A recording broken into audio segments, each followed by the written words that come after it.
കാസർഗോഡ് ബേഡകത്ത് തമിഴ്നാട് സ്വദേശി തിന്നറൊഴിച്ച് തീ കൊളുത്തി കൊല്ലാൻ ശ്രമിച്ച യുവതി മരിച്ചു. ബേഡകത്ത് കട നടത്തുന്ന മുന്നാട് പേരിയയിലെ രമിതയാണ് മരിച്ചത്. ഗുരുതരമായി പൊള്ളലേറ്റതിനെ തുടർന്ന് മംഗലാപുരത്തെ ആശുപത്രിയിൽ ചികിത്സയിലായിരുന്നു. ചൊവ്വാഴ്ച പുലർച്ചെയായിരുന്നു മരണം.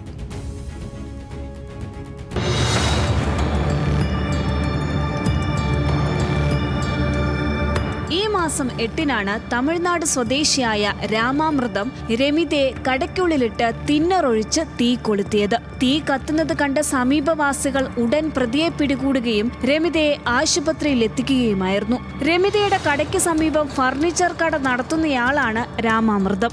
ഇയാൾ മദ്യപിച്ച് കടയിൽ വന്ന് പ്രശ്നമുണ്ടാക്കുന്നത് രമിത കെട്ടിട ഉടമസ്ഥനോട് പരാതിപ്പെട്ടിരുന്നു. തുടർന്ന് കടമുറി ഒഴിയാൻ കെട്ടിട ഉടമ രാമാമൃതത്തോട് ആവശ്യപ്പെട്ടു. ഈ വിരോധത്തിലാണ് യുവതിയെ കൊല്ലാൻ ശ്രമിച്ചത്.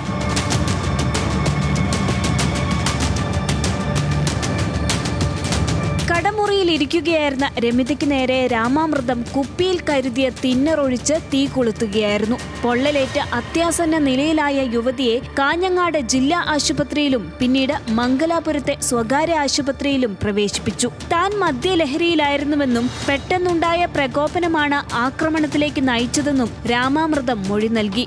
എന്നാൽ മുൻകൂട്ടി തയ്യാറാക്കിയ പദ്ധതി പ്രകാരമാണ് ആക്രമണം നടത്തിയതെന്ന സംശയം പോലീസിനുണ്ട്. കൊലക്കുറ്റം ചുമത്തി രാമാമൃതത്തെ കസ്റ്റഡിയിൽ വാങ്ങി വീണ്ടും ചോദ്യം ചെയ്യും.